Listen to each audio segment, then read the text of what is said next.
Olá, pessoal! Bem-vindos a mais um episódio do Cardio Delas. E hoje, essa conversa promete. Olha quem está aqui ao meu lado. Ele no cardio delas, então esse cardio delas vai ter o cardio deles, na verdade, né? Então, o Luiz Flávio, ele é cardiologista, intensivista, triatleta e vai enriquecer a nossa conversa hoje. Como vocês sabem, eu estou ao lado dessas mulheres maravilhosas, doutora Daniela Cabral, Adele Cristine, Milena Barros e eu, Isabela Góes. Vamos iniciar um bate-papo hoje sobre um tema que realmente a gente precisa conversar cada vez mais, né, gente? Que é a morte súbita no atleta. A morte súbita, ela choca, né? A gente sabe na população de uma forma geral, mas quando a gente fala de atleta, realmente é algo que mexe ainda mais, porque a gente espera que o atleta seja saudável. E parece algo completamente inesperado, né? Então, antes de a gente começar esse bate-papo, Adele, fala aí o que é a morte súbita. Você pode definir para a gente, então, começar? Então, a morte súbita é um evento fatal, né, que ocorre até 1 hora do início dos sintomas pela pessoa, né? Ou então, que ocorre até 24 horas depois da pessoa ter sido vista em bom estado, em boas condições clínicas, sem queixas, e ela pode ser presenciada ou não. Isso é morte súbita quando a gente fala de forma geral, que pode acontecer na rua, né? Em um aeroporto, em qualquer lugar. Quando a gente entra para o contexto esportivo, a morte súbita no atleta, ela é aquela que ocorre durante, né, a prática esportiva ou até 1 hora de um exercício físico de moderada a alta intensidade, certo? Então, tem as causas cardíacas, mas tem algo a mais também, né, Flavinho? Vamos começar a falar disso. Eu acho que é importante a gente deixar bem claro que um coração, um atleta que tem uma parada cardíaca, ele pode ter parada cardíaca porque ele tinha uma doença não diagnosticada, mas ele pode ter coração absolutamente normal nos exames, todos os exames normais, e ainda assim evoluir com um mal súbito, né? Durante um esforço, uma prova, uma corrida, uma prova de triatlo, o que quer que seja. Então, acho que vale a pena a gente falar isso aqui, porque às vezes tem um detalhe do autocuidado do atleta também, né? Da sua responsabilidade com o seu coração, com a sua saúde, né? Porque para você que também é atleta, você entende muito bem que às vezes o atleta pensa que tudo na vida é treino. Quanto mais exaustivo o treino, melhor, né? E a gente passou de uma época onde o treinador falava assim: se não chegou morto em casa, treinou pouco, né? Isso. Se não tem gosto de sangue na boca, treinou pouco. E hoje a gente já vê os treinadores mudando um pouco essa perspectiva de que boa parte dos treinos nem são treinos de alta intensidade, graças a Deus, né? Eu acho que isso se intensificou com as redes sociais, né? As pessoas têm necessidade também um pouco de mostrar né? Aquilo que estão treinando todos os dias, né? Independente no volume alto de treino, mostrar o pace, qual é o pace que está fazendo, né? Então, acho que isso... E aí, enfim, o indivíduo tem, às vezes, os exames em dia e tal, e pode passar mal na corrida, e, inclusive ter uma parada cardíaca, né? Eu acho que a gente precisa falar um pouco disso aqui também, para além dos diagnósticos cardiológicos, também como o atleta se cuidar durante a prova, durante o evento, para que ele não passe mal, mesmo tendo todos os seus exames cardiológicos normais. Então, parece que o no pain, no gain está ficando um pouquinho de lado, né? Exagero, go hard ou go certeza. home. A gente tem realmente mudado essa conversa, e isso é muito importante. E pelo que você fala também, Flavinha, parece que o atleta ele se sente blindado contra todos os problemas de saúde, né? Então, essa questão da autorresponsabilidade é muito importante, é controlar fator de risco, é ter um estilo de vida saudável, porque tudo isso vai impactar no seu risco. E eu não sei se vocês percebem também, tem atleta que não tem um acompanhamento adequado. Então, quando você vai para um tipo de exercício nessa intensidade, você precisa de uma nutricionista esportiva, você precisa de uma hidratação adequada. E, às vezes, se você vai conversar com um atleta, ele, às vezes, tem até um personal mais nesse sentido do exercício, mas esquece do trabalho multidisciplinar. E aqui eu trago a importância, né, da nutricionista esportiva. Vocês não percebem muito isso, às vezes eles não sabem nem hidratação. A minha frequência está subindo um pouco mais rápido, o paciente não tem uma hidratação adequada, reposição de eletrólitos e a própria alimentação. Então, acho que também esse trabalho multidisciplinar é muito importante. O que para o amador fica um pouquinho mais complicado, porque muitas vezes a pessoa não tem tempo. Então, é algo que vale a gente lembrar que não é porque é amador, que trabalha, que Isso. tem família, que faz 1000 coisas, que não tenha que ter essa preocupação. E às vezes são erros pequenos, básicos, de uma hidratação, que ele não atinge nem a hidratação mínima diária. Eu já peguei muito atleta assim, a frequência subindo rápido, e quando você vai olhar, ele não atingiu nem a hidratação adequada, a básica, diária. Imagine ainda com exercício de alta intensidade, imagine numa situação ambiental adversa, né? E aí vem as causas não cardíacas que podem levar também a uma parada, né, Flávio? Então, veja, uma das causas da parada cardíaca no atleta é um evento chamado heat stroke, né, que está muito relacionado a justamente a desidratação, né, e a alteração dos eletrólitos. Aqui no nosso ambiente do Nordeste, né, com muito calor, numa prova como 70.3, que o atleta, a maioria, os normais, né, vão sair para correr ali por volta de 10 da manhã, 11 da manhã, já tendo nadado e pedalado, né, nas últimas 4 horas. Então, uma estimativa grosseira, né? Isso é difícil de medir, tem laboratórios de fisiologia específicos, mas é difícil de medir. Mas há uma estimativa grosseira de que você perca aí, por hora de corrida, né? Por hora de corrida, em torno de 2 a 3 gramas de sal e de 2 a 3 litros, de 1 a 2 litros de líquido, né? Então, você perde 1 litro a 2 durante uma hora de corrida, e chega a perder aí 3 a 4 gramas de sal. E é muito comum a gente ver a hidratação sendo feita com água. Água. Ou isotônicos muito pobres em sal. Se você pegar, por exemplo, tem um trabalho que é bastante interessante, que ele fez a estimativa de perda de sódio, e ele listou lá o isotônico mais famoso de todos, aquele que todo mundo conhece, que para uma corrida de 2 horas, ele teria que tomar 10 litros desse isotônico para repor a quantidade de sódio necessária. Então, veja, não dá para ser assim, né? Não dá para ser assim. E aí, ok, meu coração era bom, eu sou um cara treinado, e passou mal no final da prova, ou passou mal no meio da prova, né? E às vezes esse passar mal pode ser, inclusive, uma parada cardíaca, porque pode ser o desfecho do heat stroke, né? Que é essa hipertermia, né? E acho que a gente reforça para os pacientes que às vezes o coração é normal, mas um coração normal, num organismo que não está em equilíbrio, desidratou, mudou eletrólitos, ele para. Ele pode parar. Então, a gente não está dizendo que toda parada cardíaca vem de um coração estruturalmente normal. A gente está querendo falar que um coração estruturalmente normal, num organismo que perdeu o equilíbrio de água e sais, como você está falando ali, ele pode parar. Exatamente. E assim, é muito importante, e eu tenho certeza que aqui a gente não vai fazer isso, não criar nenhum tipo de alarmismo nem pânico, porque esse hype do exercício, o hype da corrida, ele precisa ser estimulado realmente, né? Com toda a responsabilidade, ele precisa ser estimulado, porque isso é muito bom. Veja, eu tenho filhos adolescentes e eles não falam mais, eles não falam em sair para balada, mas eles falam em dormir cedo para treinar no dia seguinte. Isso é uma coisa que eu nunca pensei na minha vida que isso ia acontecer. Isso e não é só pelo exemplo. exemplo. Eu tenho visto donos de bares reclamando que não tem tido um público se renovando porque a vibe atual é correr. Então, assim, isso é muito bom. Claro. A gente não quer amedrontar, né? 6 horas da manhã. A gente quer que o exercício é saudável, ninguém está aqui querendo trazer medo para o exercício, de jeito nenhum. A gente quer estimular exercício. Com segurança, mas né? com segurança, com avaliação. O objetivo aqui é dar luz a isso para ajudar. E mostrar como a gente pode fazer de uma forma segura. O que Milena falou aqui é extremamente importante.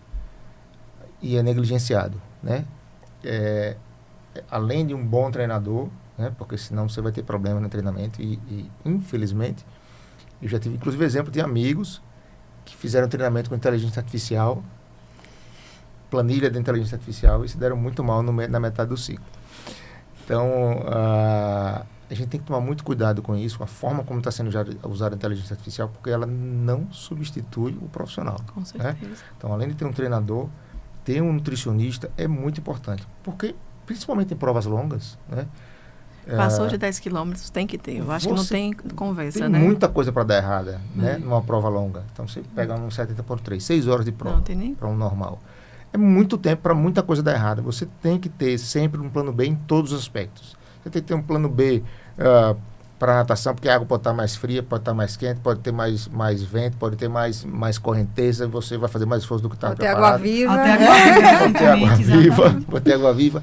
Você vai ter bicicleta que pode, sei lá, furar um pneu, o pneu baixar, você vai desaquecer, vai reaquecer depois, enfim, muita coisa pode dar errado numa prova de endurance. E com certeza é muito fácil negligenciar esses dois pilares, hidratação, né, e alimentação com os eletrólitos, né? E a gente está falando do perfeito. Aracaju, por exemplo, o calor que a gente está Muito aqui, quente. esse horário que a gente vai Muito quente. correr, A hipertermia, muito né, quente, é uma das e a causas chance também. disso E no acontecer. último 70.3 nós tivemos mais de um atleta aqui com hipertermia grave, né? Inclusive um atleta que inclusive foi classificada para o Mundial e tudo, mas chegou muito ruim, chegou desorientada, foi ajudada por outro atleta que também é professor, para cruzar o pórtico. Então, veja, é muito importante que as pessoas tenham essa responsabilidade. O fato de você ter um coração estruturalmente normal, que os seus exames estejam todos normais, que você faça suas avaliações, que você faz o teste cardiopulmonar com a doutora Milena. Já ganhou o podcast, já ganhou, vai voltar, já ganhou. E que está tudo normal lá, muita coisa pode acontecer na sua prova, colocando o seu coração em risco, né? E uma delas é isso, calor, desidratação e alteração do sódio, né? Sabe Sódio e outra coisa potássio. que eu lembrei agora, você falando, o sono, né? Também isso é importante, principalmente na véspera da competição, né? Às vezes tem umas pessoas que ainda erram em relação a isso, né? Olha, eu vou dizer, Isabela pode confirmar aqui para mim, mas talvez o sono seja um dos pilares mais negligenciados pelo atleta, né? O atleta ele busca qualidade de vida com exercício e tal, mas ele sempre vai achar que dormir é perda de tempo. Então, o atleta, ele tem, aqui em Aracaju, para você fazer treinamento, você tem que fazer na madrugada, porque você tem que correr do sol, né? Então, quase sempre a gente tem que acordar muito cedo. E nem sempre o indivíduo consegue dormir cedo. Mas ele vai dormir 4 horas à noite e ele vai acordar para fazer para cumprir a planilha dele. Ele é um atleta amador. E depois do treino, ele vai trabalhar o dia todo.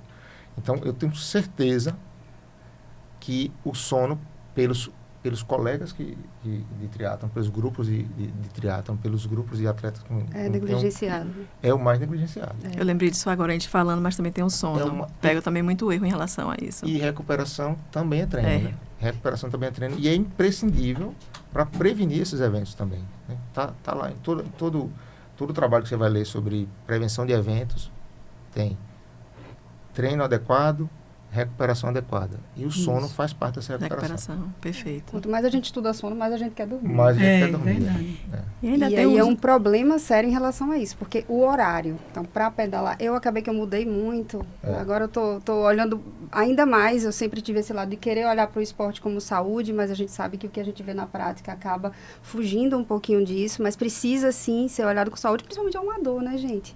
E aí eu acabei mudando muito meus horários de treino, tentando ajustar, lembrando que meu objetivo maior é saúde, é longevidade no esporte. E o sono, realmente, eu não deixo de dar atenção a ele. Cada vez mais eu venho me preocupando com isso e espero que os atletas amadores, todos os atletas, na verdade, olhem para o sono, porque faz uma diferença absurda, tanto na performance e na saúde, né? A gente não pode... E falando em performance, negligenciar. vamos lembrar também do uso inadequado, né, dos esteroides anabolizantes, né? Isso é algo muito importante. Não, Problema tem crescido seríssimo. vertiginosamente, né? A gente vê, inclusive, profissionais com CRM. Então, é bom deixar claro aqui que, às vezes, são médicos, mas que não têm um conhecimento científico adequado e que dizem, baseado em estudos pífios, estudos que não são tão confiáveis, mas eles mostram esses estudos e dizem que aquele anabolizante pode ser utilizado com segurança, sendo que a gente sabe que não é bem assim. Que o tal do usar com acompanhamento Tá resolvido. Isso Tá vem tranquilo. me preocupando bastante. Eu venho recebendo cada vez mais pessoas com pressão mais alta, colesterol alterado, enfim, vários efeitos adversos do uso indiscriminado de E anabolizantes. tem uma coisa que, assim, que é muito repetida, né? Que são as doses fisiológicas, doses suprafisiológicas de anabolizante. Isso. Ou fisiológica ou suprafisiológica é anabolizante do mesmo jeito. Se você for competir, é trapaça do mesmo jeito. É proibido do mesmo jeito. Então, assim, posso garantir, né, que a necessidade de reposição de testosterona, e estou falando de homens, nem vou falar de mulheres, estou falando de homens, é muito rara. né? Doenças que têm indicação de reposição de testosterona, uso em doses fisiológicas para repor, elas são muito raras. O que a gente vê mesmo é doping. É o que está todo mundo querendo hoje, doping. Então, as pessoas não comem bem, não dormem bem, não se relacionam bem, né? E querem o esteroide para dar essa performance. Aí enchem a tampa de álcool, né? Às vezes fumam ainda e querem estar bem. Aí, estou cansado. Claro, meu irmão, olha para sua vida. Não tem como. E sabe o que Aí é pior? sempre tem a pílula mágica. Isso. Sempre tem a pílula mágica. E se você tomar anabolizante, claro que vai melhorar. Óbvio que vai melhorar. Mas qual é o custo disso? Exatamente. Qual é o custo disso? Quem vende o chip da beleza, quem vende as ampolas, quem vende o gel de anabolizante, não fala dos efeitos colaterais. Era o sabe que é pior, eu ia falar isso. Porque o que é que vai para as redes sociais? Não fala. É E onde é que eles vão parar? No consultório da gente. É no consultório do cardiologista. Cada vez mais. Deixe bem claro aí, Luiz, que eu acho que vale a pena reforçar os principais pontos do esteroide anabolizante em relação à complicação cardiovascular. Acho que para deixar bem claro isso Então, aqui. O elementar, o que vai acontecer com todo mundo, a elevação do LDL colesterol, que é o principal fator de risco cardiovascular, né? O mais prevalente, talvez, já depois da hipertensão, o mais combatido, né? E que semanalmente eu recebo no meu consultório alguém que está com LDL estourado por conta de uso de esteroides anabolizantes em doses fisiológicas para reposição hormonal, certo? E o LDL estourado. E que eu falo, aí quando eu falo que vai ter que tomar estatina, tem medo. Tem medo. Eu queria tomar remédio. Veja, você está usando um anabolizante. Você acha que tem uma coisa pior do que isso? Tá? Exatamente. E muitas vezes não relaciona que aquilo ali está elevando colesterol. A gente que vai dizer, quando chega pra gente. O mais comum é isso. Claro que tem risco de arritmia, risco de alteração estrutural do coração. Hipertrofia também, ventricular. Né? De hipertrofia ventricular. Isso. Mas o mais prevalente é esse aumento do risco de doença cardiovascular produzido pela elevação do LDL colesterol, que é o colesterol ruim. E eu não consigo entender como eles são... Isso é persuasão mesmo, né? A gente talvez tenha menos tática e técnica de persuasão do que quem vende anabolizante nos consultórios. A oratória é muito boa. Porque é difícil convencer que o paciente vai ter que tomar uma estatina, que é uma medicação segura, usada por milhões de pessoas, né? A gente conhece todos os efeitos colaterais de estatina. Todo mundo conhece todos os efeitos colaterais. Mas ele se sente doente quando ele usa a estatina. E quando ele está usando esteroide anabolizante, ele não se sente doente. Se sente saudável, o problema exatamente. É isso que muda. É o tal da imagem da saúde. O que é que se vende? O que é que está aparecendo na rede social? E nós temos um problema, porque às vezes ele quer deixar de usar, né? Já peguei também esse tipo de paciente. Ele começou a ter os efeitos colaterais. Então, tem queda de cabelo, tem acne, ele nem se preocupa muito com o coração, porque acha que não vai dar nada. Mas tem queda de cabelo, tem acne, tem... As mulheres com dificuldade de engravidar. Infertilidade. Automático, infertilidade. Tem infertilidade. E aí quer parar de tomar. Beleza. Mas é um chip que está implantado. Então, só quando acabar o efeito daquele ali, não tem como tirar. Né? Que é a mesma coisa quando surge, na mulher, por exemplo, que tem os implantes, quando surge um câncer. Um câncer de mama, uma neoplasia, né? Vale ressaltar isso também. E aí, você vai esperar acabar o efeito, tá? Só que tem um detalhe, você já mexeu com todo o seu eixo hormonal. Com isso. Exatamente. E aí o paciente, muitas das vezes, o paciente entra em estado de depressão, tá? Porque ele agora está dependente, todo o seu eixo hormonal modificou, toda aquela elevação da libido, da energia, né? O tratamento da insônia que foi produzido pelo hormônio, agora não vai mais poder ser produzido. E se você for procurar um endocrinologista, é difícil reverter isso, porque não existem protocolos. Então, quase sempre, eles mesmo sob risco cardiovascular, eles vão ter que continuar tomando por um tempo, até uma tentativa de restabelecer esse eixo hormonal natural, que, a depender da dose e do tempo que tomou, nem vai conseguir. Eu já tive pacientes que passaram por situações assim, que foram bem dramáticas e que a endocrinologista falou, olha, eu não tenho o que fazer. Ele vai ter que continuar tomando isso por muito tempo. Então é isso, assim, é a nossa mania, a mania do ser humano em si, de querer abreviar, de querer o atalho, né? O caminho mais rápido, mais fácil, mais curto, tá? E o que eu acho que para mim, né, enquanto médico, para mim é muito triste, né? Eu que me sinto um vocacionado na medicina, mas é muito triste ver pessoas sendo iludidas por médicos, que aí eu chamo de portadores de CRM. Exatamente. Né? vendendo só o lado bom do anabolizante, né? Esquecendo de contar os efeitos colaterais. Porque o lado bom, qualquer tóxico tem. Senão não deixava ninguém dependente. Não é verdade? Então, cocaína deve ser muito bom. Eu não consumi, mas cocaína deve ser muito bom. Senão, as pessoas não repetiriam e não ficariam dependentes. É ou não é? Então, a desonestidade desses profissionais, para mim, é criminosa. É criminosa porque o paciente ele deposita toda a confiança no profissional médico, porque todos entendem a nossa profissão como verdadeiramente um sacerdócio. Quer dizer, o que o médico fala é lei, é muito respeitado, por enquanto, muito respeitado. Acho que a gente precisa, no assim, esporte é uma desonestidade mesmo, porque no doping. esporte ultrapassa, né? É um absurdo Ultrapassa isso que a total, gente está vendo. Porque imagina quantas pessoas ali treinando direitinho, com merecimento de ir para o pódio, perdem vagas em mundiais. Enfim, a gente tem visto isso o tempo todo. É muito triste. E o que eu falo para os colegas do esporte, Bela, é o seguinte: olha, não acerte seu relógio pelo ponteiro dos outros. Por que isso? Você não sabe o que é que os outros estão tomando. Então, se você quiser fazer o seu esporte para a saúde, faça pelo seu desempenho. Não vá pensando que fulano subiu no pódio, conseguiu uma vaga para o Mundial. Não, você não sabe. É óbvio que não é todo mundo, mas você não sabe o que é que ele está tomando, quais são os artifícios que ele está usando. Porque, infelizmente, o controle é muito ruim. Né? O controle, porque as empresas que lucram muito com os esportes, elas deveriam estar cuidando de fazer o antidoping de todos esses atletas que vão, principalmente os atletas que vão ao pódio, principalmente os atletas que se destacam, que vão para o Mundial, principalmente os atletas que ganham muito dinheiro em rede social, divulgando o seu resultado, atletas amadores. Isso é um problema sério, atletas amadores tendo desempenho muito próximo dos profissionais. Imagina, o profissional tem todo o controle antidoping, né? E o amador não tem. E o profissional, às vezes, perde patrocínio, porque o amador chegou próximo do desempenho dele. Olha que cruel. Então, assim, e cabe às empresas, né, fazerem esse controle. Tem que ter teste antidopagem. Por quê? Não só porque é um problema de saúde pública, né, mas porque dentro do esporte é desonestidade. Trapaça mesmo, e a gente tem que bater cada vez mais nessa tecla, além da questão do coração, da saúde. Respeito, né, pelo atleta. Então, acho que precisaria de um episódio inteiro só para falar disso, né? Eu acho que é algo tem que que está bem ser frequente e preocupando. E mais alguma coisa assim, Dani, algo que tem preocupado, e as pessoas perguntam mesmo, né, o impacto no peito, isso pode levar a algo, o que você pode falar em relação com morte súbita, enfim. É importante a gente falar disso, até porque na mídia foi divulgado recentemente 2 casos, né? E toda vez que divulga, a gente tem uma oportunidade de falar. Então, é o commotio cordis, né?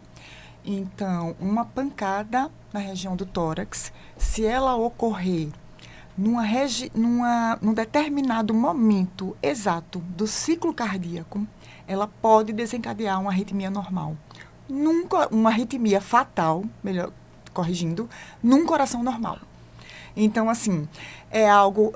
recentemente, os 2 episódios divulgados foi num jogo de futebol que recebeu uma bolada, um jovem que recebeu uma bolada e foi a óbito, e um senhor mais de meia idade que estava praticando um exercício na academia, né? Parece que não posicionou adequadamente caiu a barra, né? E caiu a barra, né? E é isso, acontece num coração normal, então essas pessoas, muito provavelmente, elas não tinham problema cardíaco, mas esse impacto, e não é nem tanto a intensidade do impacto, claro que também não é algo do nada, mas o impacto naquele momento exato do ciclo cardíaco, de milissegundos, aquele azar mesmo que a pessoa teve, que aquela pancada ali funciona como um desencadeador de arritmias potencialmente graves. Isso para responder que existe, né? Mas nada para colocar medo, e nem não, algo bem raro. E assim, de prevenção, eu diria o quê? Num jogador de futebol, como foi o caso, ali é uma situação eventual, o jogo ali pode acontecer mesmo atrito, pancadas, outro tipo de situação, faz parte, né, desse atleta. Agora, no caso do outro senhor, olhar adequadamente se você está pegando a barra adequadamente, se o peso está adequado, pedir ajuda, se você está começando, né, não sabe direito como é. Então, isso aí que seria para prevenir. Dani, tem mais tem uma maior relação em paciente mais jovem de acontecer isso. Alguma vez eu li que quanto mais jovem, o tórax fica mais compressível e isso aumenta a chance. Isso tem alguma... Eu nunca vi, assim, uma relação para justificar dessa forma, não. Agora, de uma forma geral, eu acho que sim. Talvez esse tipo de jovem esteja mais expondo a situações assim. Mais na academia, né? E eu li também o tórax, parece que é até mais compressível. Frequente nos esportes com disco, com bola, beisebol, hóquei. Aquele disco do hóquei ele funciona como um projétil, né? Tanto que todos eles, principalmente o goleiro, atinge uma velocidade, eles usam uma uma proteção grande, mas de vez em quando tem um caso relatado na literatura, então que quando o goleiro tentou levantar os braços aqui para defender, a proteção subiu e expôs. E aí, agora sim, isso é como São as fatalidades, se ele né? quisesse acertar nesse momento, jamais ele conseguiria. Né? Se ele tentasse, ele não conseguiria.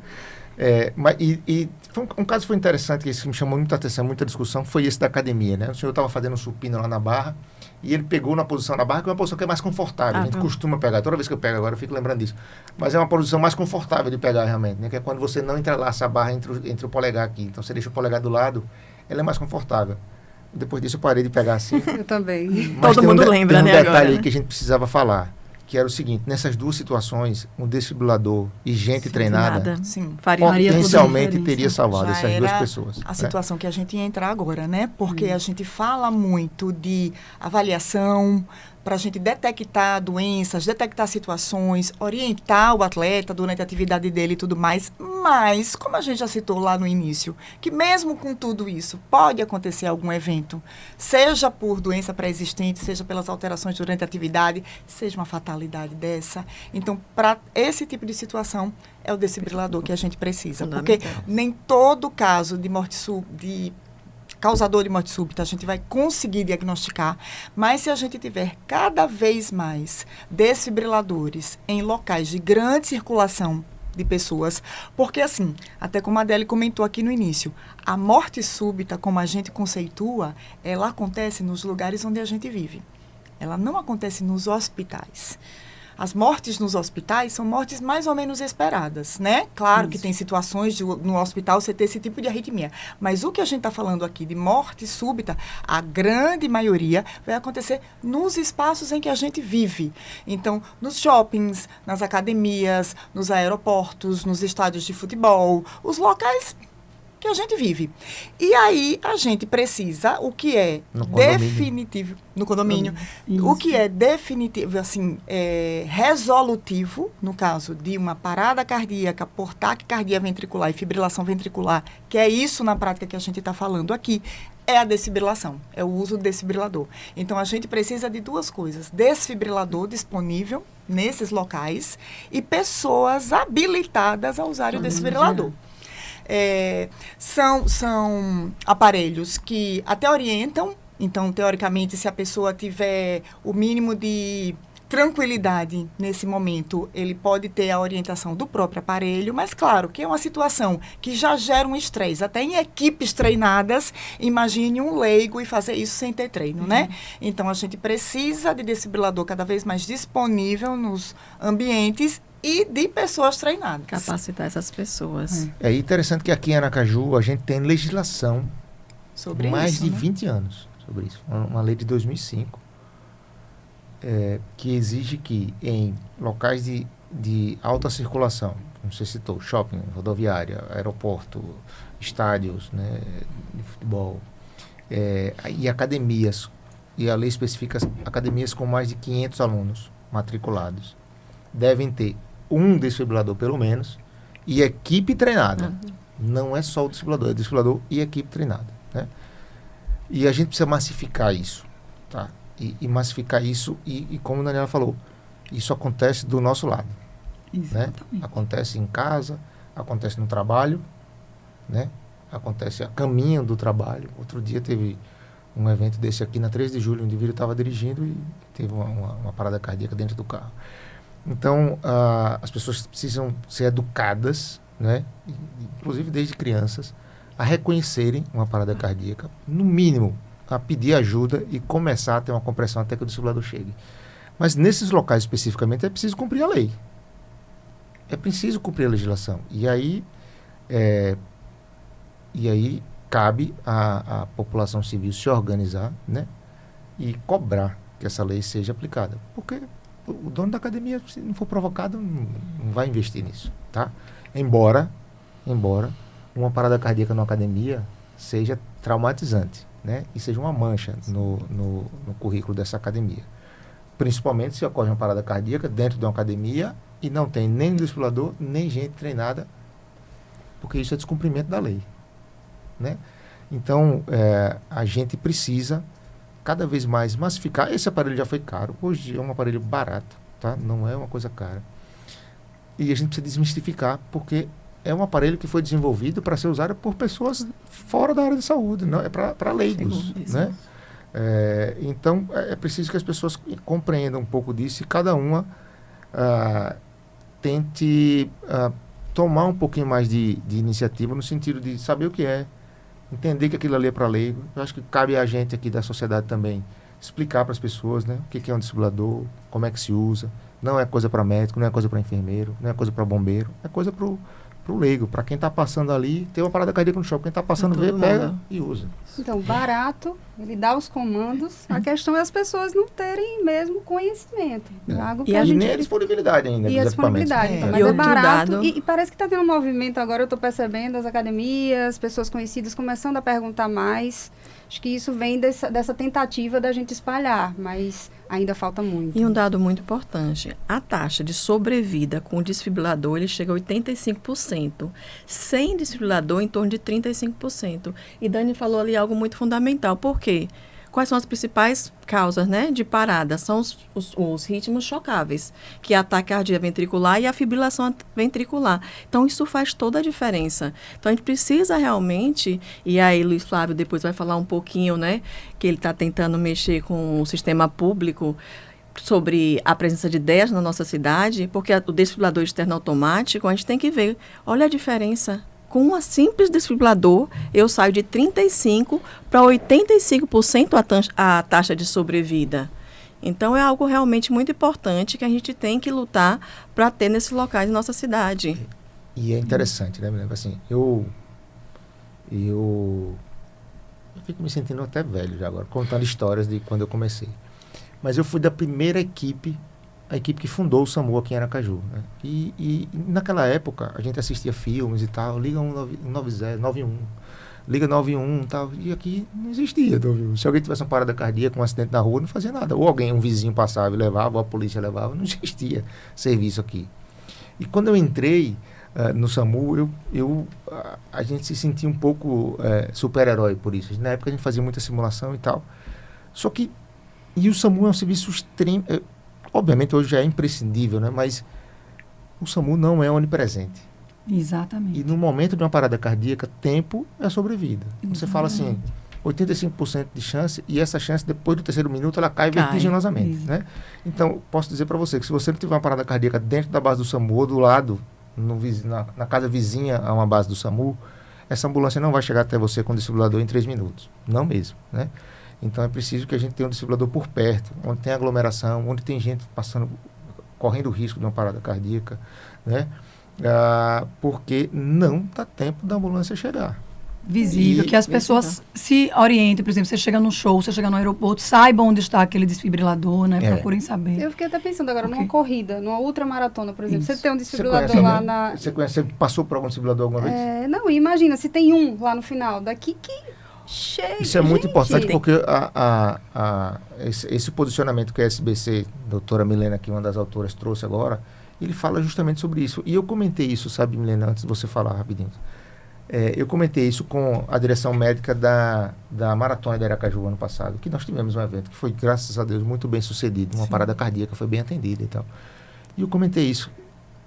O que as federações colocam como necessário do ponto de vista de atendimento médico é insuficiente. Graças a Deus, agora a sociedade traz um panorama e uma orientação de como preparar uma equipe médica para um evento, né? Mas o que trazia era um mínimo, mas mínimo. Você precisa de 2 desfibriladores, ok. Mas num percurso de maratona que às vezes tem 20 km de ida e 20 de volta, se você tiver um desfibrilador que vai demorar 10 minutos para chegar em você, não adianta nada. Então, até isso é importante que a gente... E eu me preocupo muito, por isso que eu estou tentando engajar mais gente nesse cenário, porque as pessoas não podem ter medo de praticar corrida. Né? Não podem. Então, a gente tem que criar um ambiente seguro para que todo mundo continue praticando corrida, porque é seguro fazer exercício. Né? É muito bom para o coração fazer exercício. A gente não pode deixar de fazer exercício com medo de ter uma parada cardíaca, de jeito nenhum. Aí, se acontecer, a gente tem que saber que tem uma estrutura pronta, que tem alguém correndo do seu lado que vai saber usar, porque todo corredor deveria saber fazer. Não é ter ou não ter, é em quanto tempo você vai ter acesso àquilo caso algo aconteça, né? Não é apenas ter ou não ter disponível. Isso. Exatamente. Né, é o tempo. Não é só a tecnologia, é a ação efetiva e rápida, e alguém né? treinado.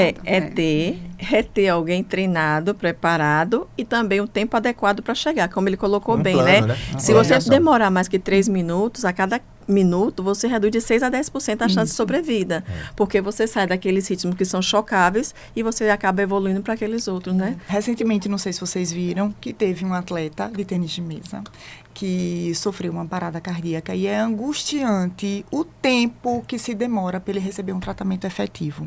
Então, assim, num torneio, algo, não tenho ideia assim o quanto aquilo era oficial ou amador, não sei, mas num torneio, um local cheio de gente, um rapaz jovem, ele cai e o tempo que ele está ali estendido até que alguém chegue. Então, assim, realmente é angustiante ver aquela cena, sabe? Como a gente já viu algumas cenas também desse tipo, em alguns eventos. Futebol. E, por outro lado, também, como a gente já viu o contrário, né?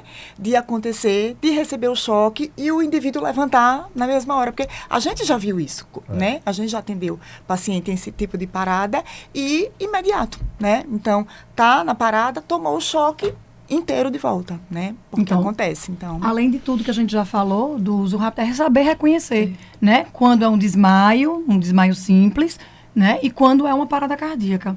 Ou seja, olha o que a gente está trazendo aqui, a importância do DEA, porque a gente fala muito de avaliação pré-participação esportiva, todo mundo vem se preocupando com isso, a gente vai falar, é bom frisar, mas isso faz toda a diferença. Você pode ter uma avaliação muito bem feita, mas se acontecer, a gente precisa. E se a gente pegar um paralelo assim do qual é o esporte mais popular do mundo, o futebol? A gente tem o caso de Serginho do São Caetano, né, que foi a partir dali que descobriram que tinha que ter um desfibrilador no estádio, né? Sim. Porque tinha uma ambulância que ficava trancada, ninguém achou o motorista. Então, eu uso aquele vídeo nas minhas aulas de como não fazer. Sim. Como não atender a parada cardíaca. E na Eurocopa, né, o atendimento do Erickson, que saiu vivo ele já saiu se mexendo do campo. Então, tudo absolutamente... Ou seja, tinha ali não só o desfibrilador, mas muita gente treinada e fazendo exatamente o que tem que ser feito. O que precisava ser feito na hora que precisava ser feito. Um grande exemplo disso. E ele voltou a jogar, inclusive, com o CDI. Ele colocou o desfibrilador, né, o CDI, que é o implantável, e é um dos grandes casos, eu costumo dizer assim, eu torço muito por ele, porque ele é um atleta que está criando história pra gente, né? Da gente ter tem ele e tem outro profissional do futebol que estão com desfibrilador e seguem jogando. Isso depende do país, depende da legislação de cada país, mas com certeza ele está criando a história, em permitir a gente acompanhar um atleta. Eu nunca vi qual foi o diagnóstico divulgado dele, se é miocardiopatia hipertrófica, não sei, mas ele colocou o desfibrilador e ele segue jogando. É algo simples que só pode mudar completamente, né?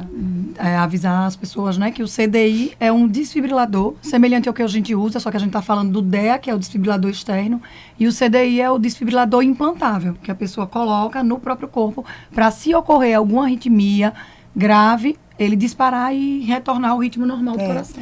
Uma pessoa que já teve uma parada cardíaca desse tipo e que não foi encontrada uma causa reversível para essa parada cardíaca, ele vai precisar colocar esse tipo de desfibrilador, como se fosse um marca-passo, colocado como se fosse um marca-passo, apesar de que a gente já tem também CDI só subcutâneo para pacientes que precisariam apenas receber um choque no momento desses, porque os outros tipos que a gente tem antigo funcionam também como marca-passo, se for necessário, enfim. Então, a gente já tem essa possibilidade também de ter uma estrutura que é puramente subcutânea e está ali.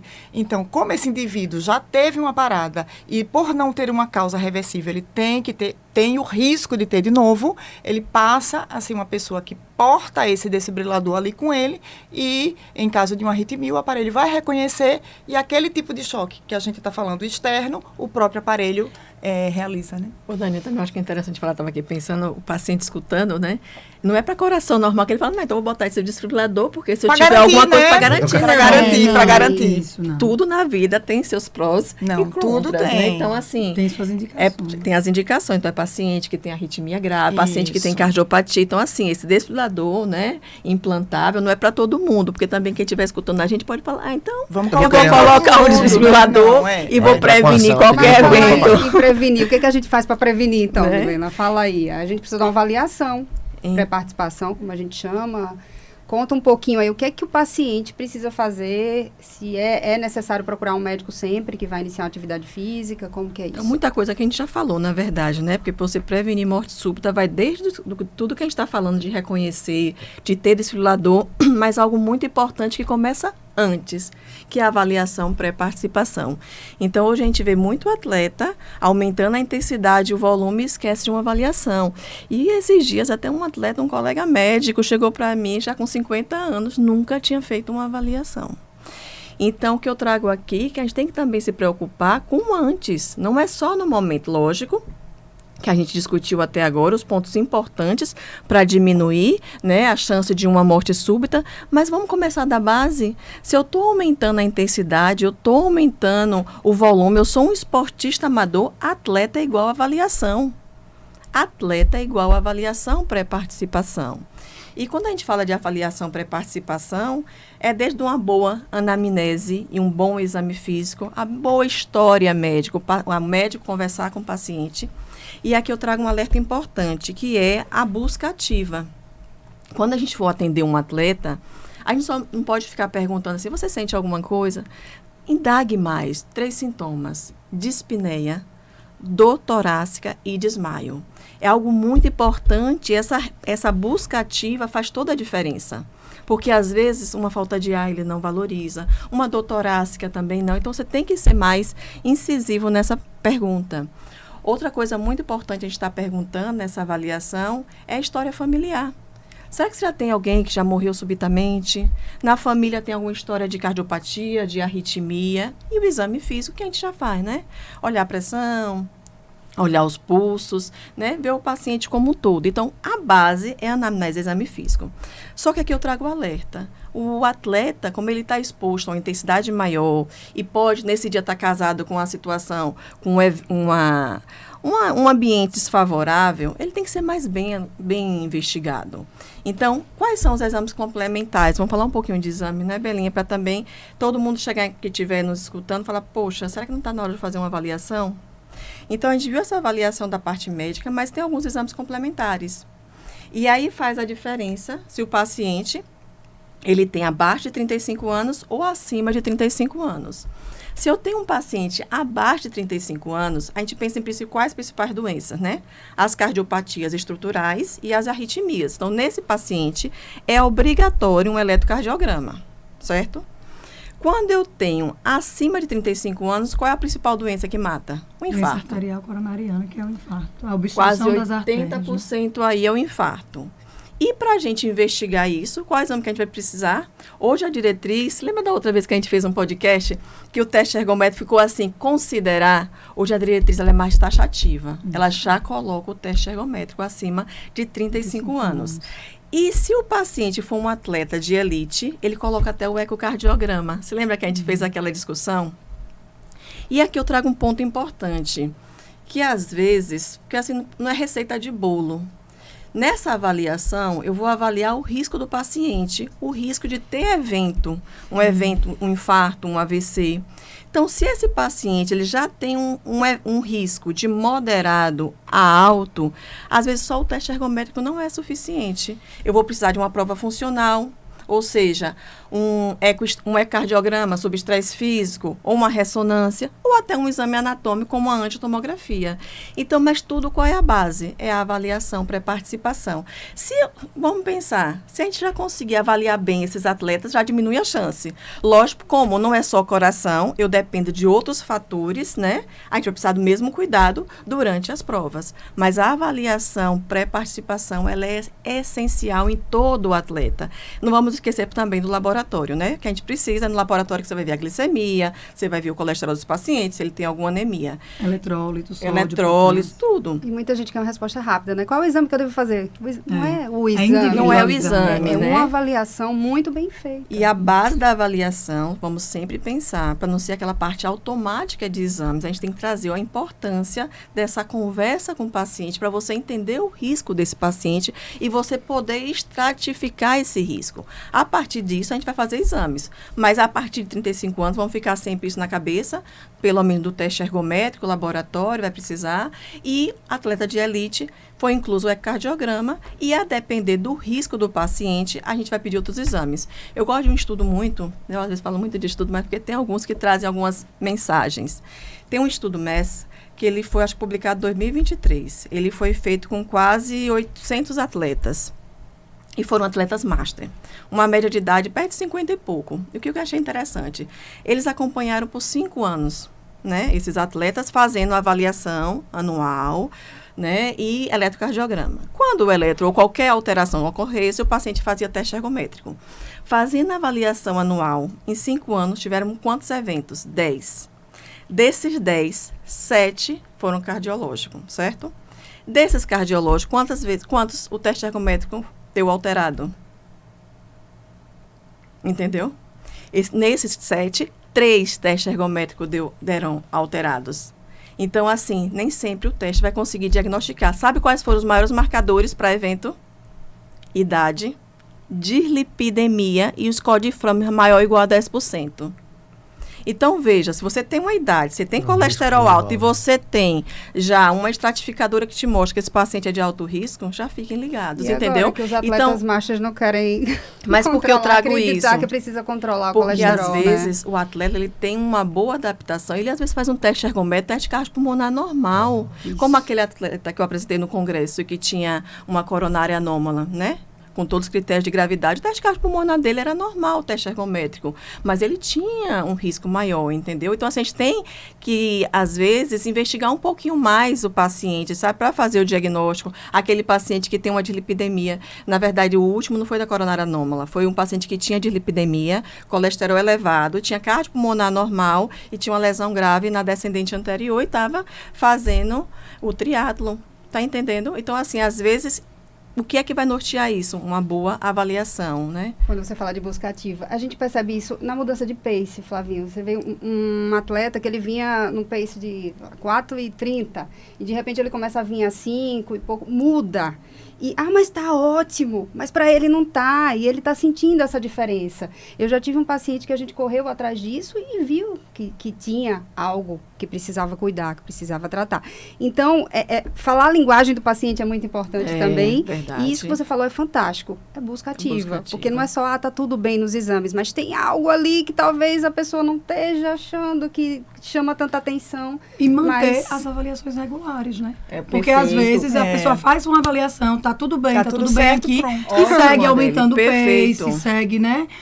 Crescendo no exercício, aumenta a pace, passa da meia maratona para maratona, pro triatlon, e não faz mais nunca nenhuma outra avaliação. Sendo que ele está envelhecendo, às vezes um exame que não mostrou naquele momento pode mostrar no momento subsequente. Então, é importante seguir nessa avaliação regular, sim. Não é porque treina que ele precisa atingir meta, correr atrás de meta mesmo. Independente do envelhecimento, o próprio esporte de endurance, ele já altera fisiologicamente o coração. Né? Então, a calcificação aí coronariana nos atletas. E agora, me inscreva ou não me inscrevo na ultramaratona que eu estava pensando? Era a minha próxima pergunta.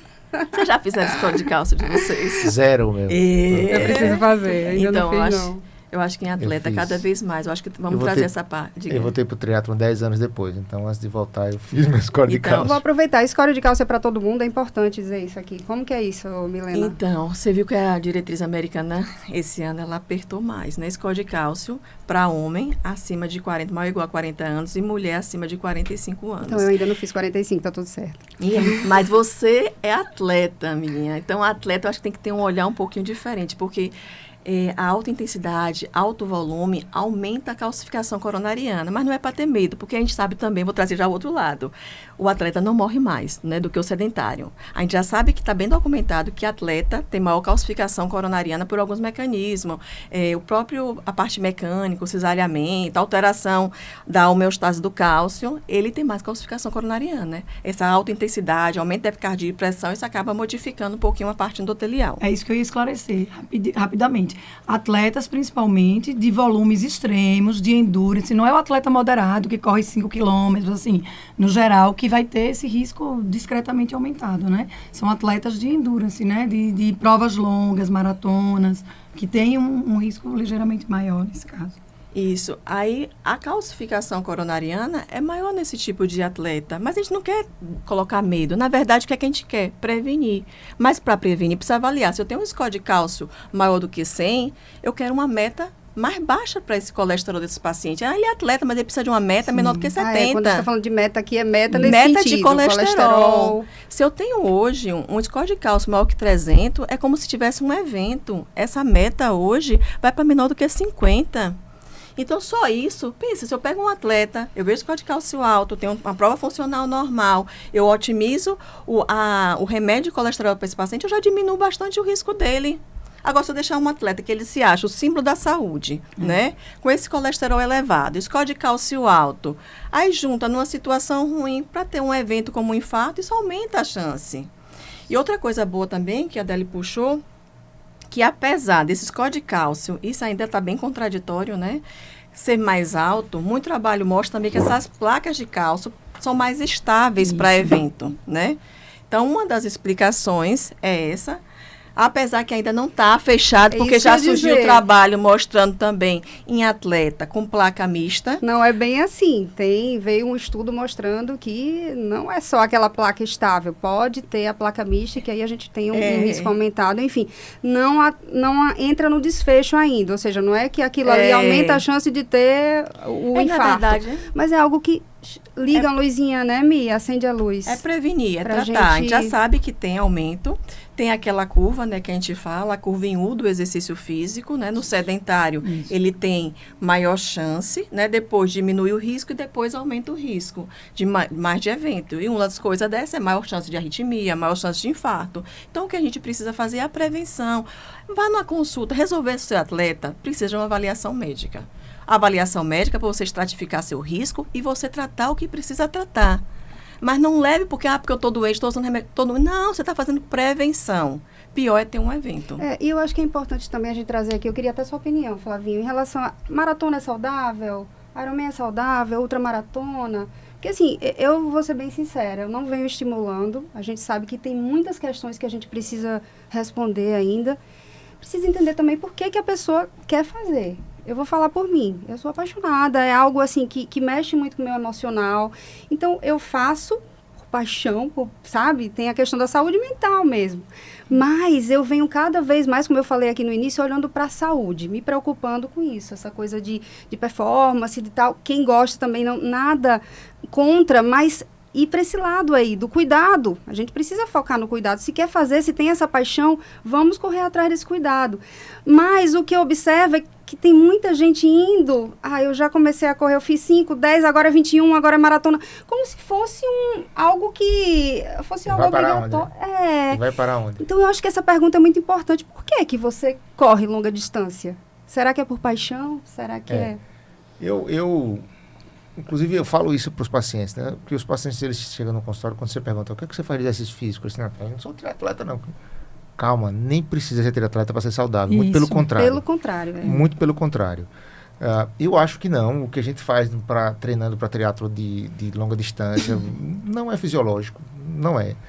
A maioria das pessoas fazem porque é um desafio pessoal, né? Vencer algumas barreiras. porque é terapêutico, né? Não é terapia, mas é terapêutico. Porque acalma a mente, porque você passa um dia mais tranquilo quando você faz muito esforço de manhã. Vários outros motivos. Mas ninguém precisa ser triatleta para ter um coração saudável pelo exercício. Então, muito menos você já consegue fazer isso. Isso que eu falo para os pacientes sempre. É muito menos do que ser triatleta, é muito menos do que ser maratonista para ser saudável. Não precisa disso tudo, né? Às vezes com um pouquinho toda semana, mas com consistência, você vai conseguir fazer bem. Não precisa ser atleta. E o que eu vejo, assim, que eu vejo os colegas exagerando sempre. Cuidam de fazer toda a planilha, de treinar 10, 12 horas por semana, 14 horas por semana, mas não cuidam da alimentação. Comem porcaria pra caramba. E alguns falam que treinam para comer, para poder comer o pastel, o brigadeiro. Vocês já viram isso, né? Para ter liberdade, porque claro, assim, um indivíduo que faz um triatlo, um ciclo para um meio Ironman, para um Ironman full, e se ele conseguir ficar com sobrepeso, ele tá passando metade do dia dele comendo, porque o gasto calórico é absurdo, é uma coisa que é impensável. Então, assim, não fica, né? Se ficar, porque está realmente exagerando, ele tá treinando para comer. Então, ele cumpre toda a planilha, a meta dele é bater os treinos que são programados ali, mas ele esquece do sono, esquece da alimentação, né? Esquece das relações sociais, porque o triatleta, por exemplo, ninguém chama um triatleta para sair numa sexta-feira à noite, que não vai, o indivíduo vira um antissocial. Talvez no sábado ele não vá, na sexta ele não vai porque tem que acordar cedo no sábado, e no sábado ele não vai porque está morto de cansado do treino do sábado. Então o indivíduo vira um meio antissocial também, e se fecha num ciclo muito restrito, que são aqueles amigos do triatlon e tal. Então, às vezes, nem é tão saudável assim. Isso é polêmico, né? Eu, como um rascunho de triatleta falando isso aqui, é polêmico, mas às vezes a gente precisa também deixar as pessoas que fazem isso com mais tranquilidade. Eu, por exemplo, fiz 10 anos atrás, voltei agora para o Cultura Ironman, vou parar de novo. Assim, eu trabalho em ciclos, vou trabalhar, não quero. É muito tempo treinando e isso não é meu objetivo. Meu objetivo é envelhecer bem e prevenir osteoporose. Longevidade no esporte, porque a gente adora isso. Né? Viver então, mais e melhor. Fazer um pouquinho sempre. Mas é isso, fazer um pouquinho sempre, a constância. Porque muitas vezes, motivado por aquilo que eu falei mais cedo das redes sociais, muita gente, de repente, quero ser um Ironman. E vai fazer aquela planilha, essa gradação que Luiz Flávio disse, de 5, 10, antes não corria nem 5, e de repente já quer um Ironman. Então, saber que precisa ter essa gradação, né, dentro do esporte também. Ir aumentando o volume gradativamente, se você quer chegar lá, mas sempre com constância e gradualmente. Sempre acho perguntar o porquê, né? Por que você está fazendo aquilo? Agora, ao mesmo tempo, tem gente que precisa disso. Eu sou uma delas. E tem gente, a gente percebe isso no nosso dia a dia, que quando acaba ganhando muito peso, o estilo de vida fica todo bagunçado, enfim, precisa daquela rotina para manter a saúde. Então, é uma faca de dois gumes aí, a gente tem que ter cuidado também, porque se a gente começa, eu falei aqui, eu não estimulo, mas tem pessoas que eu fico com a impressão de que é melhor estimular, porque quando ela sai daquele ciclo ali, bagunça tudo. Não sei se você tem essa impressão. Não, é muito frequente, porque, veja, do mesmo jeito que você precisa adaptar a sua rotina de sono, de alimentação para fazer o triatlon, quando você sai dele, você tem que voltar para uma rotina que seja saudável, porque se você continuar comendo, mesmo que você comer nos treinos, obviamente você vai engordar. E esse equilíbrio é muito difícil, né? E é isso aí que tá, porque assim, o triatleta tem fome o dia todo, né? Não? Sim. Tem fome o dia todo, a gente tem fome o dia todo. Precisa, então, né? Tem que comer, porque é natural. E aliás, se você está buscando exercício para emagrecer, tem alguma coisa errada, porque se você quer emagrecer, você tem que começar pela alimentação. Exatamente. Na verdade, por um motivo simples. O exercício vai aumentar a sua fome. Se você não sabe o que comer, com certeza você vai comer maior quantidade de coisa ruim. E é muito fácil engordar com coisa ruim, porque elas cabem numa barrinha hoje em dia que a gente leva no bolso, né? Vocês falando, me lembrei de um caso que eu fiz de cardiopulmonar essa semana. Um paciente, eu pergunto sempre que está fazendo esporte e tal, ele falou que estava fazendo triatlon. IMC acima de 30. Um VO2 regular. Sabe aquele paciente que assim... Aí ele falou, meu objetivo é terminar a prova. Eu fiquei pensando, será que você precisa... Eu não falei, né? Fiquei, será que você precisava do triatlon agora? Você não precisa perder peso primeiro, investir primeiro, quem sabe, a natação e a musculação, né? Risco de lesão altíssimo, com obesidade, com uma condição aeróbica não muito boa, entendeu? Então, assim, mas por quê? Essa parte da mídia social, não, eu tô fazendo triatlon. Eu nem sei em quantas horas ele fez, como foi, para Você concluir. sabe qual Ele prova fez também, né? Porque tem pequenas e tem maiores. Porque as pessoas têm a sensação de que para ser triatleta precisa fazer um Ironman. Não é. Não, tem provas não, bem não. curtas aí, bem Mas bem você pegar um interessantes. paciente já com obesidade, entendeu? Será que é o momento de você estar fazendo algo maior? Seria não precisar. Vamos começar da base, vamos tentar perder mais um pouquinho de peso, porque o risco de lesão é muito grande. O risco de lesão é muito grande. Entendeu? Mas só deixando claro também que a gente fala isso falando de volume, né? Mas que a diversidade de exercício, ela é benéfica. Então, hoje em dia, a gente fala que se você puder diversificar, se você tem tempo para fazer natação, a musculação, exercício resistido, um exercício aeróbico, um exercício de alongamento, um pilates, um yoga, e você consegue administrar isso em volumes mesmo que pequenos, isso é benéfico para a saúde. Com certeza. E é isso. O triatlon, você tem prova de triatlon de 1 hora, né? Até 12 horas. Então, você pode escolher quanto que você quer. É uma diversidade linda, maravilhosa, eu estimulo demais. A questão é essa, esse cuidado para não querer sempre achar que precisa ser um Ironman. Exatamente. Eu fiquei me questionando na hora que eu vi, né? Quando eu fiz o cardiopulmonar dele, né? Ele não estava ainda na condição, sabe? Poderia preparar um pouquinho mais abaixo. Lógico que o esporte vai ajudar na evolução, forma como né? ele faça, né? Não que ele... O que eu acho que isso aí cabe muito ao treinador. Né? Cabe muito ao treinador. Porque se ele quer que o aluno seja longevo no esporte, ele tem que orientar o momento certo dele subir volume, né? De aumentar a distância da prova. E talvez fosse a hora de focar pequenas distâncias, muita musculação, né? Para aumentar a massa muscular dele, e uma alimentação e uma orientação nutricional para acelerar essa perda de peso, né? Eventualmente até medicação para acelerar essa perda de peso, né? Se tiver indicação. E a partir daí, sim, usar o esporte como um acelerador desse processo e até um mantenedor, porque é muito difícil você não reganhar peso, né? Depois que você entrou no estágio de obesidade, é muito difícil você não reganhar peso. Então, o esporte, com certeza, o exercício físico, com certeza, é uma ferramenta valiosíssima para isso, mas sozinha, sem uma orientação nutricional, não dá certo. E a gente, você vê muito paciente obeso fazendo triatlon, vê muito. Sim. Concluindo 70.3, concluindo o Ironman, 12, 14 horas, o céu é o limite pensando do em risco de lesão, sabe? Trabalhar um pouquinho tem mais. muito. Mas foi bom até o cardiopulmonar dele ter feito. Na hora eu sempre converso um pouquinho, né? Para ele perceber que o condicionamento dele ainda precisa melhorar. O exercício vai ser fundamental para isso, mas tem que ter muito cuidado. Minha preocupação é o risco de lesão para ele não interromper esse exercício, né? Porque o que normalmente a gente vê, vai aumentando muito rápido a intensidade ou o volume e faz lesão. Faz lesão grave e para de vez. E aí para de vez. Então assim... Não é desestimular, mas fortalecer a base, né? O VO2 dele, na verdade...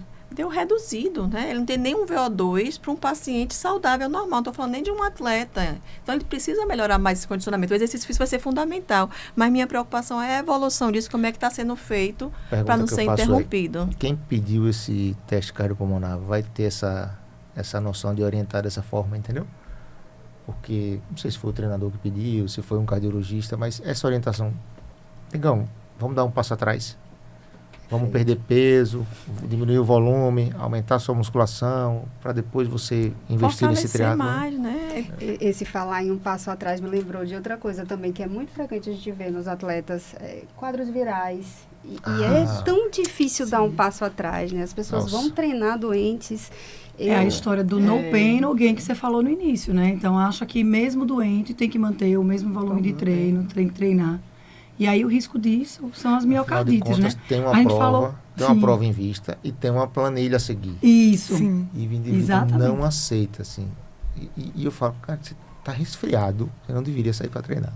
Se você tivesse visto um paciente só com miocardite um dia, você não treinaria. Eu, por exemplo, não treino nem se a garganta arranhar, não sai para treinar. A gente falou das causas cardíacas, a Laura Milena falou, acima de 35 anos a gente sabe que é o infarto, mas abaixo de 35 anos, além das doenças, das cardiopatias estruturais e das cardiopatias que não têm alteração estrutural do coração, mas que podem incorrer em arritmias graves, malignas, as miocardites estão entre as principais causas de morte súbita nesses atletas. Perfeito. Né? E é uma coisa muito comum, porque às vezes a miocardite, a inflamação do músculo cardíaco, ela pode inclusive acontecer mesmo com o paciente com sintomas leves. Então o paciente acha, só tô meio resfriado, tô com aquela gripezinha, um resfriado leve, né?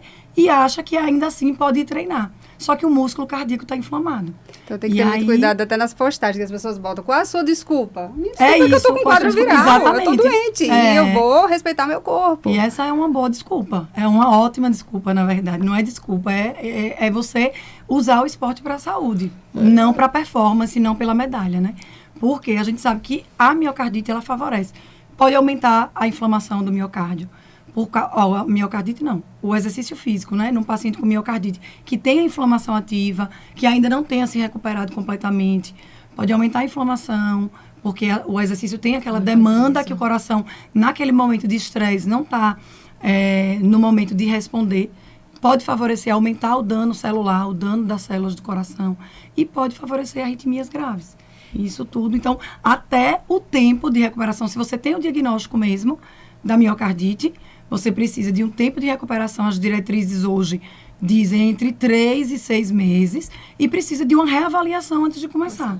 Começar com menor volume do que você começou, né? Fazer exames, muitas vezes precisa de uma ressonância, diagnosticar se ainda tem inflamação no miocárdio, se ainda tem edema, se tem sequela, cicatriz no coração, fibrose.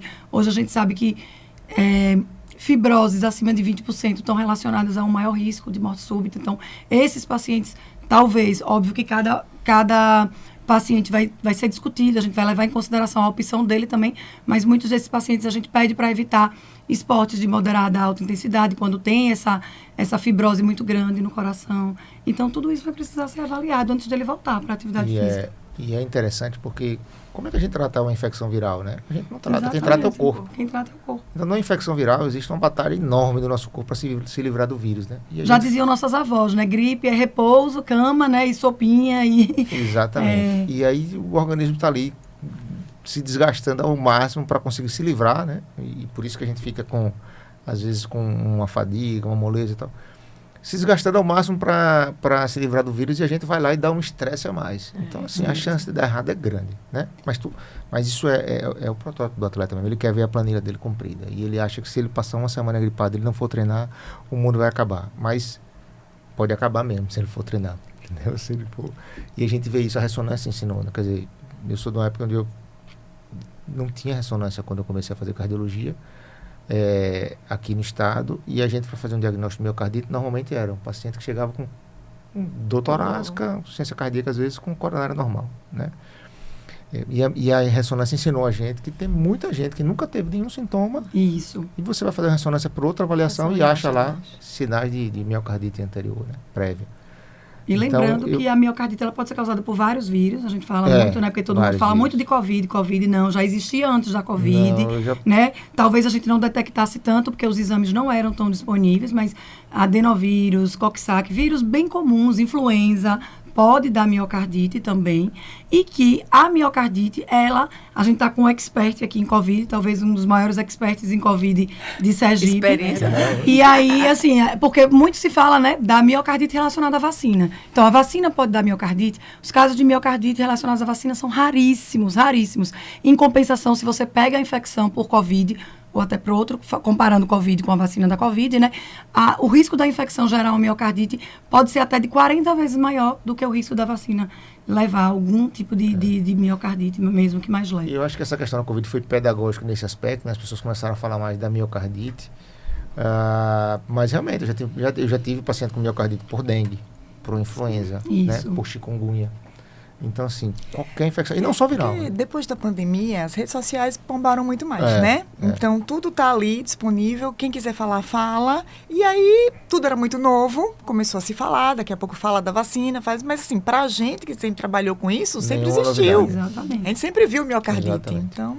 o problema da pandemia é que estava todo mundo com vírus, né? Muita gente com vírus. Então, a incidência, a história da morte súbita no atleta é que é uma coisa que me preocupa. Isso é percentual. Se eu tenho muita gente treinando, muita gente fazendo exercício, é provável que eu tenha mais gente tendo o evento. Proporcional, não vai aumentar a proporção, mas vai aumentar o número de pessoas que estão expostas àquilo, né? Por isso que nos eventos, cada vez mais, para que a gente não desestimule as pessoas, a gente precisa ter segurança. Segurança, e a segurança envolve, obviamente, não só a avaliação pré-participação, mas a responsabilidade dos produtores desses eventos, né? Do poder público em cobrar, né, que aquelas pessoas que pagam, e normalmente pagam caro por uma corrida, né, tenham efetivamente segurança. Porque o que eu vejo às vezes é o paciente... Tivemos uma morte súbita em Florianópolis, em Curitiba, um 70.3 de Curitiba. A resposta da organização é: o paciente recebeu todo o suporte médico necessário. Aí eu faço a pergunta: será? Será?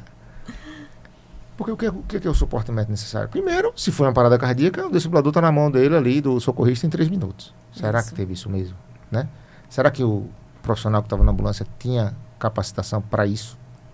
Era um profissional, era um cardiologista, era um emergencista, era um intensivista, era um profissional que não tinha nenhuma dessas especialidades, mas era treinado em ACLS para fazer uma reanimação eficaz. Será que o desfibrilador chegou na motolância? Porque para a ambulância chegar, imagine, se fizer um paralelo aqui em Aracaju, lá a prova foi mais distante até, mas aqui acontece dentro da cidade. Mas a depender de onde a ambulância esteja, se você tiver uma parada cardíaca, o retorno da prova de ciclismo era lá no USE. A distância de lá para a Orla, acho que dá 20 quilômetros. Em quanto tempo essa ambulância ia chegar lá, se você tivesse uma parada cardíaca? Então, a gente precisa que, efetivamente, a segurança do atleta, ela seja, de fato, né, garantida. Porque ter uma ambulância não garante, né? Ter um médico não garante. O que garante é ter um planejamento, né? Um programa, um treinamento. Porque tem staff, todo staff deveria estar com aquele colete ali sendo treinado. Identificou uma parada cardíaca, ele começa a reanimação enquanto está esperando a motolância chegar com DEA, ou enfim. Isso que a gente precisa. Falando nisso, né, nesse assunto, você vem fazendo um trabalho lindo aqui em Aracaju, a gente precisa exaltar e agradecer. Eu estou correndo, já está disponível lá na sementeira? Não. Porque eu fico sempre pensando quando eu estou correndo Estamos ali. finalizando. Porque eu vou correr mais tranquilo. Fale o projeto, fale Os sobre desfibriladores já Você chegaram. O que falasse acontece? desse projeto. Existe um projeto aqui, chamado Projeto Salve, um projeto voluntário, tá? Muito bonito o projeto. E foi uma reunião de profissionais, enfermeiros, médicos, socorristas do SAMU, militares do Corpo de Bombeiro, médicos da Copanest, na época, médicos da SOMESE também, se reuniram, né, e criaram um projeto para ensinar as pessoas a como reconhecer uma parada cardíaca e como usar um desfibrilador. É um projeto de treinamento de leigos, treinamento da população em geral, em como identificar uma pessoa que teve uma parada cardíaca e como usar um desfibrilador se ele estiver disponível. E mais, como pedir ajuda. Perfeito. Né? Qual o telefone qual o número que ele vai ligar, o que ele vai dizer pro bombeiro ou pro SAMU quando ele ligar. Então, esse projeto nasceu em 2016. Eles, até a pandemia, já tinham treinado mais de 5.000 alunos, né? Escolas públicas, escolas privadas, empresas, o próprio Ministério Público, em cada andar do Ministério Público a gente tem lá um desfibrilador, né? Todos os servidores do Ministério Público, vários servidores foram treinados também para usar isso.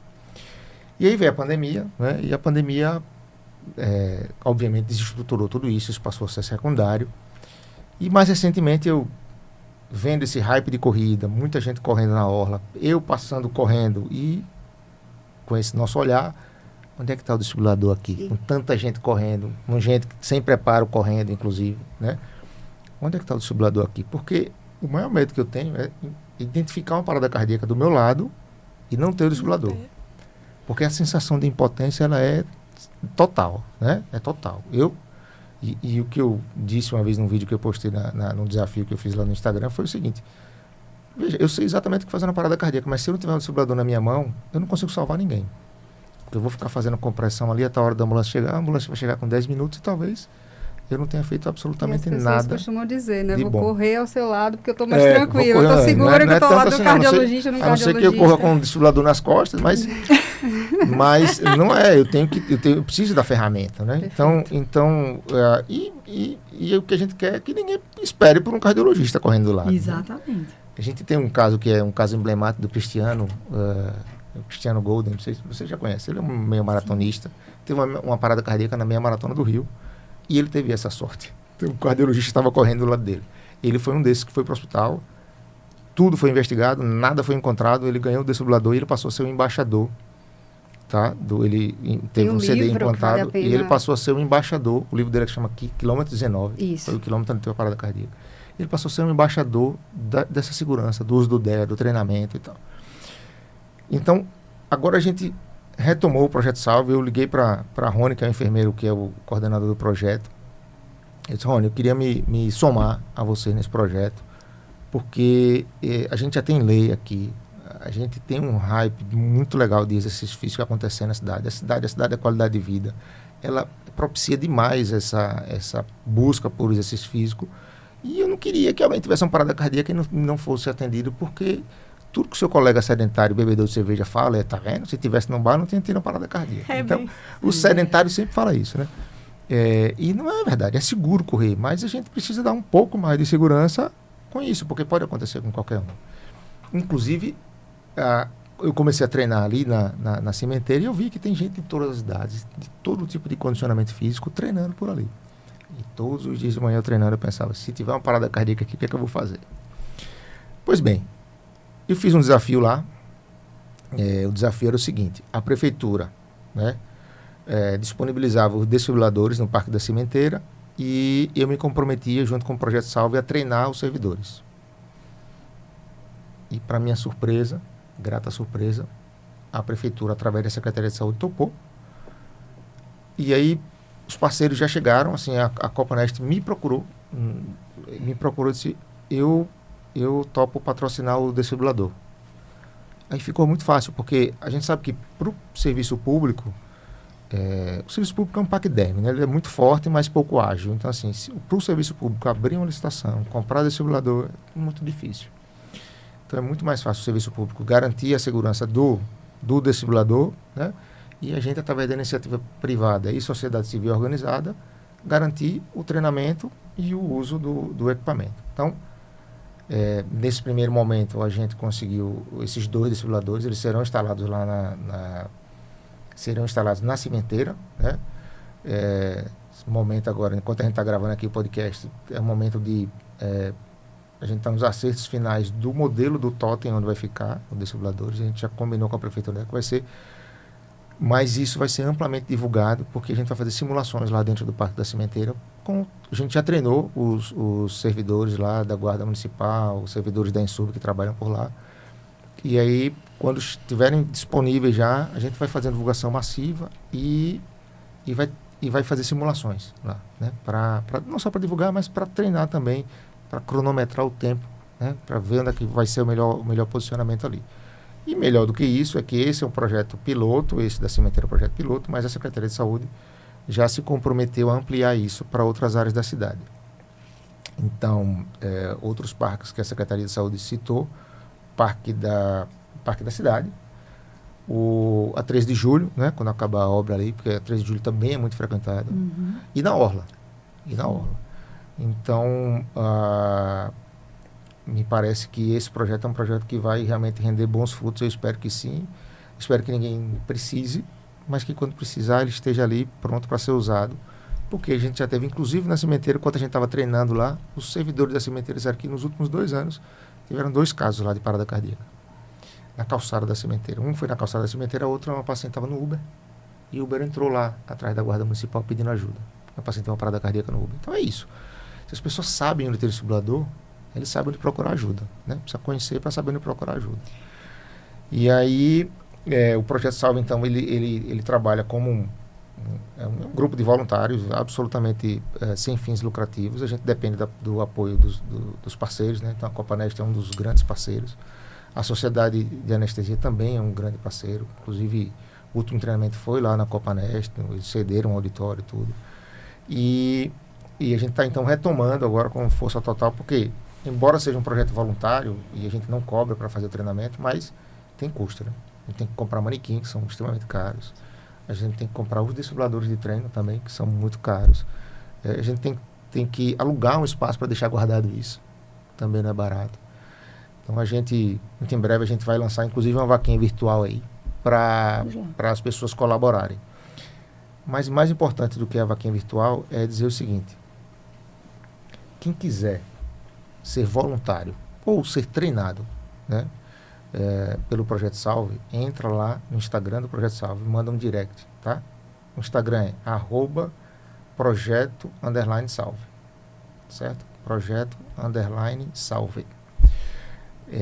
Porque a finalidade do projeto é disseminar essa informação, é treinar pessoas e treinar leigos. A gente, se quiser ser profissional de saúde, você já vai entrar como voluntário treinador, né? Instrutor. Mas o que a gente quer é, inclusive, formar voluntários fora da área de saúde, para que todo mundo entenda que qualquer um pode, né? Sim, ótimo. Qualquer um pode. Por exemplo, sua casa, quem sabe usar um desfibrilador? Qualquer um pode e deve, né? No seu condomínio, quem sabe usar um desfibrilador? Eu moro num condomínio que fica distante de muita coisa, né? Que tem 380 casas, né? Que tem muitos idosos caminhando, fazendo exercício, né? Que tem praia, que tem risco de afogamento, e não tem desfibrilador. Então isso a gente precisa também fomentar, de que é um equipamento de segurança, que deve ter locais de alta circulação e que deve ter um monte de gente preparada para usar. Todo mundo pode usar, todo mundo. É um aparelho que foi desenvolvido para ser usado por criança. Uma criança alfabetizada consegue usar o equipamento. Eu já trago até um pensamento que me veio aqui agora, de desde já alertar a população, porque quando esses aparelhos estiverem disponíveis aí, eles vão estar ao alcance, né? Então a população precisa cuidar, não é para mexer de uma forma desnecessária, né? Exatamente. Cuidar bem, estar atento a atos de vandalismo que a gente sabe que tem, senão um projeto desse rapidinho se perde. Exato. Então a população tem que entender que aquilo ali pode ser usado em benefício próprio em algum momento. E cuidar bem, porque o aparelho vai estar lá. Então vai que alguém inventa de querer mexer para ver como é que é, numa curiosidade, ou até para destruir, não sei. Porque não vai estar lacrado. Assim, vai ter uma estrutura, mas vai ter uma estrutura que possa, né? Vandalismo não se explica, ele faz Exatamente, só Mas a gente tem que a obrigação de alertar, né? de alertar, né? E assim, quanto mais gente sabendo a utilidade daquele equipamento ali, a gente precisa massificar isso, mais gente para cuidar também. Sim. E aí, assim, por isso que a gente procurou a prefeitura, porque o parque da cidade ele é controlado, ele tem portão, ele tem hora para fechar, tem hora para abrir. Um deles vai ficar na frente do alojamento da Guarda Municipal e o outro numa outra portaria, para já melhorar essa vigilância. E a gente está preocupado com isso também, porque na orla a gente vai tentar escolher locais que sejam abrigados também, para evitar que fique exposto, as pessoas sabem onde tem, mas que fique protegido do malfeitor, né? Esse projeto cresça cada vez mais, contem com a gente, Isso, né? Cardio Delas, sim, Sociedade sim. Brasileira de Cardiologia Regional conosco. Sergipe, a gente precisa estar junto nisso aí. Obrigado. E vocês vai estão de precisar. parabéns, eu realmente muito orgulhosa de ver isso tudo acontecer e me sentir mais segura também nos meus treinos na sementeira, na orla, enfim. Então, de parabéns. Todo mundo vai saber. Quando a gente vai estar lá, a gente vai divulgar bastante. E eu achei Maravilha. bacana que o posicionamento calhou bem na época, né? Na hora que ele falou que ia ter uma reunião com o Ministério Público, o posicionamento tinha sido lançado no sábado. E essa é uma outra frente, que é a segurança nos eventos privados, né? O Ministério Público, a partir da Promotoria de Defesa do Consumidor, está muito atenta a isso e está uma provocação antiga já da Sociedade Brasileira de Cardiologia, de algumas gestões atrás, sobre essa segurança, né, dos eventos. E a doutora Elza Messana está imbuída nesse processo de aumentar a segurança disso, né? Claro que baseado na legislação vigente, né, no direito do consumidor também, e o posicionamento da SBC, ele veio para dar para a gente um norte. Mas olha, agora a gente já tem um documento técnico, né, escrito por quem entende, dizendo como é que tem que ser, o que é uma prova de corrida de rua segura do ponto de vista de saúde, do ponto de vista cardiovascular, né, do ponto de vista de prevenção da morte súbita.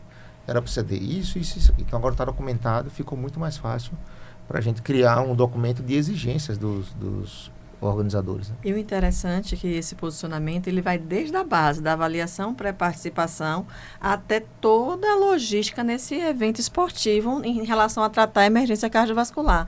Desde a presença do DEA com a instrução necessária, da equipe necessária, do treinamento também, né, desses profissionais, a logística até do que acontecer com o SAMU já está preparado, qual hospital vai receber. Então, assim, ele traz tudo. Eu fico fiquei muito feliz de ter participado, mas quando eu vi o projeto final, eu falei, poxa, isso aqui é a chance de a gente unificar, né, padronizar as condutas, não só a nível de Brasil, América do Sul. Eu estava lendo, a chance de sobrevida hoje numa parada no evento esportivo, na América do Sul, não chega a 4%. Isso é muito sério. A gente precisa mudar isso. Né? Então, esse posicionamento chegou no momento certo, como ele é pioneiro, e o bom é que ele tenta trazer várias, desde a base, desde a avaliação, até o transporte, né, que o paciente foi reanimado, e aí, como é que vamos fazer com esse paciente? Porque tem que estar tudo bem linkado. E Senão... uma coisa que eu achei interessante, Vilena, é o seguinte, é que ele traz a preocupação com o atleta, tá? Mas traz a preocupação com o público.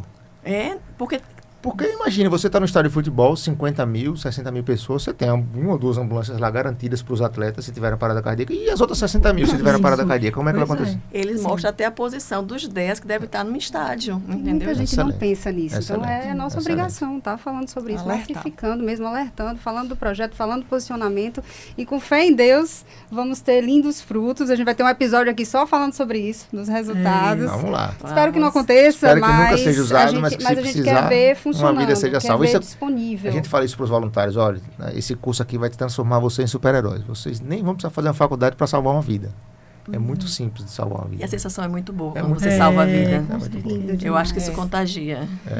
Então tá combinado, né? Outro episódio Combinado. pra gente falar sobre esses lindos frutos, e eu queria agradecer ao Dr. Luiz Flávio, ele que é realmente uma inspiração em todos os sentidos. Eu vou agradecer publicamente. Eu entrei no triatlo graças a ele me levou lá para pedalar na orla de madrugada, me ensinou, ele viu minha insegurança e me ajudou. Realmente uma inspiração, e ele ajuda quem precisa nesse sentido, em melhorar o estilo de vida, e vem levantando essa bandeira.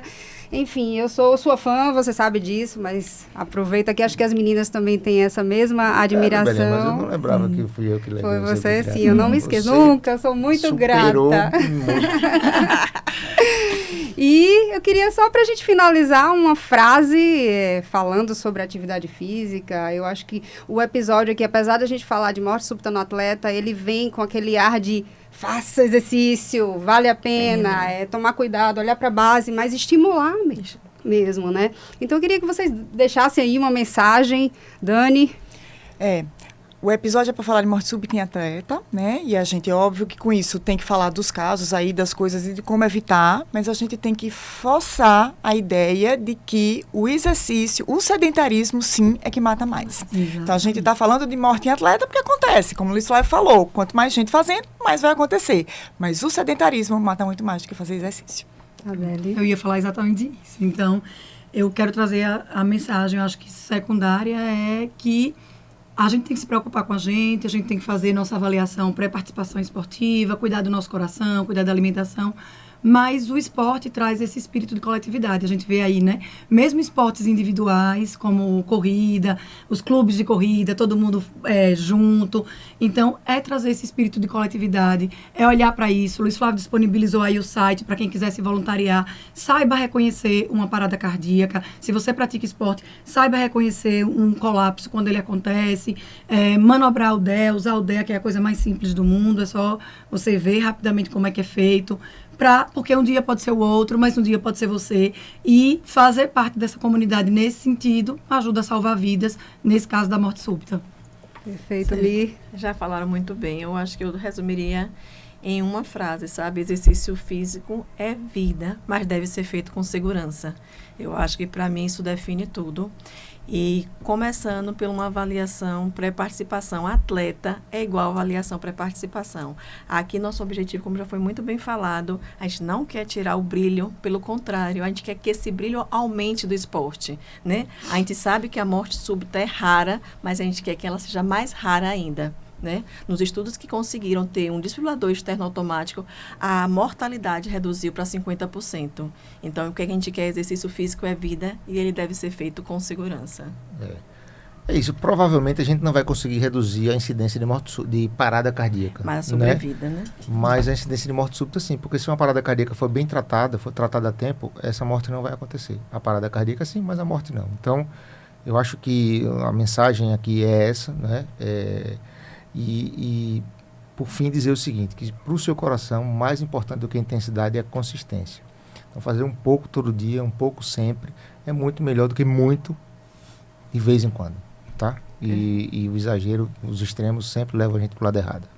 E que o esporte continue sendo sinônimo de saúde. Eu realmente acredito muito nisso, no poder transformador do exercício físico, do esporte, e que a gente siga nessa corrente aí, espalhando a importância do esporte.